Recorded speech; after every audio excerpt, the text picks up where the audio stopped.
welcome back to another video. Welcome to our first ever Bible study with me. I'm so excited to be doing Esther for our first ever Bible study with me. I'm gonna try my best to make this video feel like we are together because I feel like I'm always on your guys' butt telling you guys to read the word. But how am I gonna get you guys to read the word if I'm not reading the word with you guys? Kinda silly, Taylor. So I thought that, I love that I'm saying kinda silly as I'm wearing this.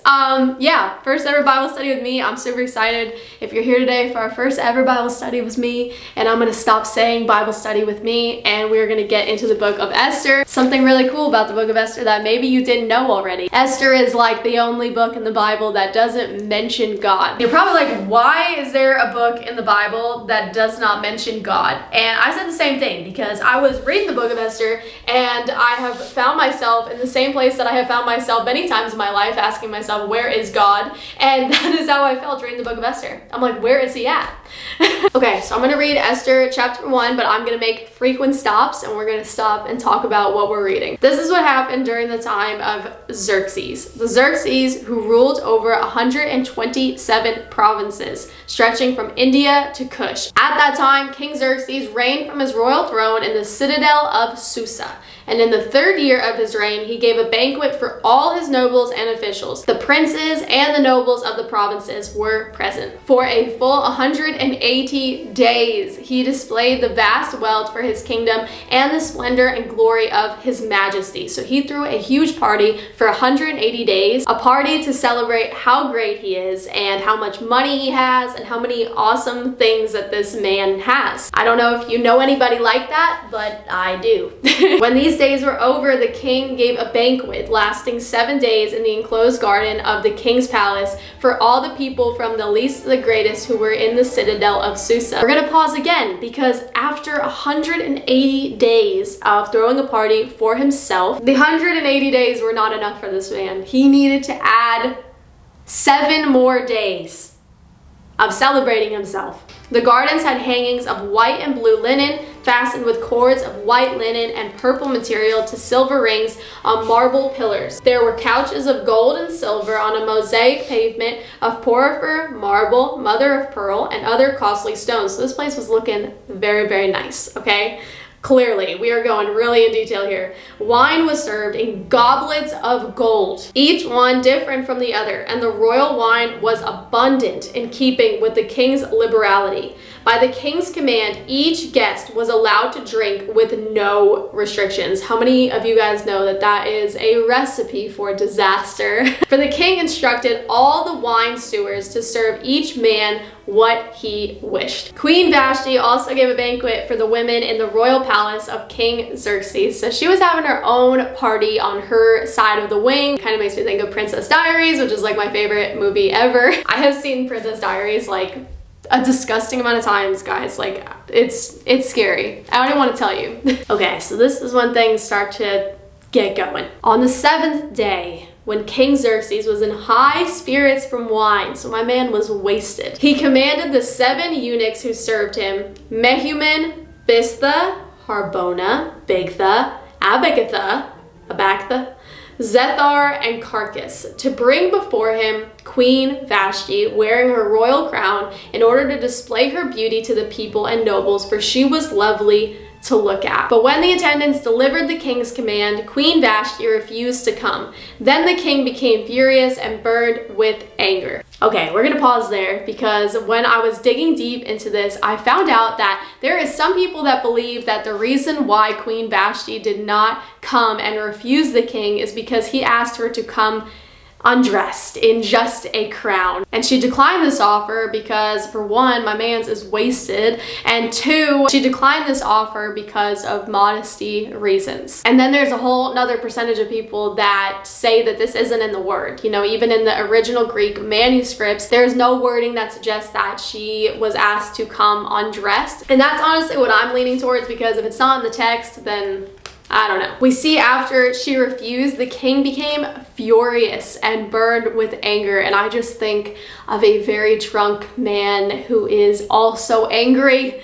When I was reading this, I also had just this imagery of my girl Queen Vashti with all of her girls on her side of the palace, and the king sends his guys to come over and tell her to come see the king. And it just made me think of just how girls are, and they were probably like, do not go in there. Just knowing how girls are, I can just imagine there was some influence from the girls that she was with, because she was at her own little party. Okay, we're gonna pick up in Esther 1:13. Since it was customary for the king to consult experts in matters of the law and justice, he spoke with the wise men who understood the times and were closest to the king: Karshena, Shethar, Admatha, Tereshisha, Maris, Marcina, Memucan, the 7 nobles of Persia and Media, who had the special access to the king and were highest in the kingdom. So the king consults men who were wise and knew how to go about the situation. I also like to think of this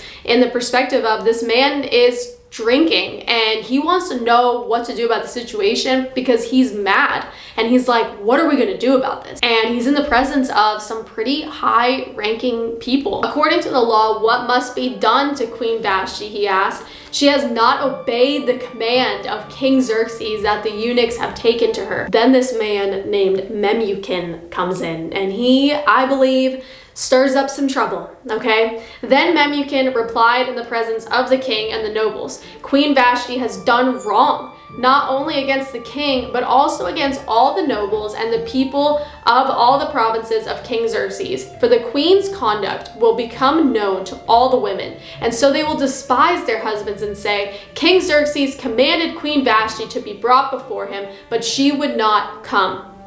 This very day, the Persian and Median women of the nobility who have heard about the queen's conduct will respond to all the king's nobles in the same way. There will be no end of disrespect and discord. So basically, Memucan is saying, you need to nip this in the butt right now, or this is gonna get out of control, and all the women are gonna see what Queen Vashti did and start disrespecting their husbands. So we need to make an example out of the situation with Queen Vashti. This next part is where I think that maybe we all need to sleep on this, because I think that this is just getting out of control, and also the king is not of sober mind, and I wonder if the officials around him, and especially Memucan, realizes this and is somewhat taking advantage of him. So then it says, therefore, if it pleases the king, let him issue a royal decree. Like, this is so wild.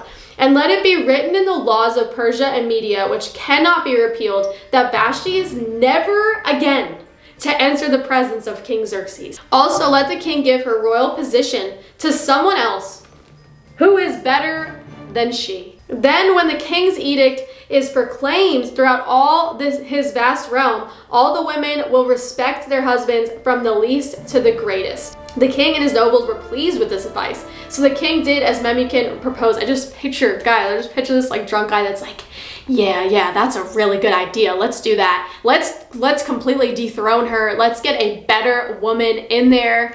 Like, this is wild. He sent dispatches to all parts of the kingdom, to each province in its own script, and to each people in their own language, proclaiming that every man should be ruler over his own household using his native tongue. That's chapter 1.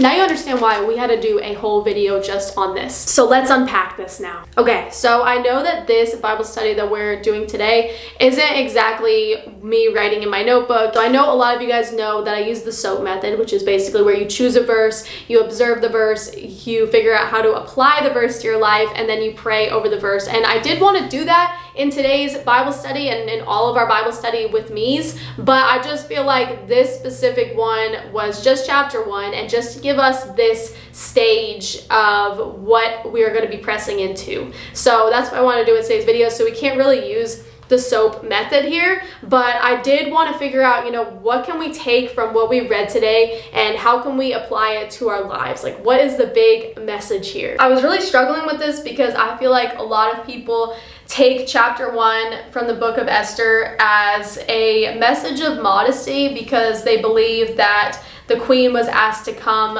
undressed, and she didn't do that. And I am all for modesty, and that's something that we talk about a lot on this channel, even though people don't exactly like to hear it sometimes. I still talk about it, but I just personally, for me, I don't hold that perspective because the word doesn't back it up. And if the word doesn't back it up, I can't back it up. I'm sorry. What I did take from the book of Esther though, and I think that this is actually really perfect timing for what's going on in the world right now because election year is coming up. I think that a lot of us can get so warped into who is going to get elected and thinking that whoever gets elected, it's just going to be a disaster if their political party does not win. But this story actually gave me so much peace and such a gentle reminder of God is in control. If you haven't read the entire book of Esther, God shows up in so many amazing and beautiful ways, no matter who was in charge. And we see that not that great of a man was in charge. King Xerxes was not that great of a man. He clearly was not a godly man. He was a very prideful man, but that doesn't mean that God stopped being in control. And that just gave me just such a gentle, peaceful reminder of, guys, whoever wins, God is in control, and whatever happens, like, it was supposed to happen. Like, God has ordained a time and event for every season that's going to come about. Like, nothing is going to stop what God has planned, and we know that we win in the end, and we know that good overcomes evil, and it always will. So that was just, I feel like, just what I pressed into with Esther chapter 1, and what I took from it is just that no matter who we think is in charge, no matter how many people, no matter how much wickedness is getting exposed in high elite places, God never stopped being in control. Those who we think are in control, those who think they are in control, they're not in control. God is in control at the end of the day. So that just gave me so much peace, and I really took that from Esther chapter 1. And I would absolutely, guys, I would absolutely love to hear what you guys took today. Please let me know in the comment section below. And I'd love to hear what you guys thought of our first ever Bible study with me. As I said earlier in this video, our next Bible study with me is going to be on Sunday. It's going to be on all Sundays until we finish the book of Esther. So I'm excited for you guys to be there, and I'll see you guys for Esther chapter 2. All right, love you guys. Have a good one.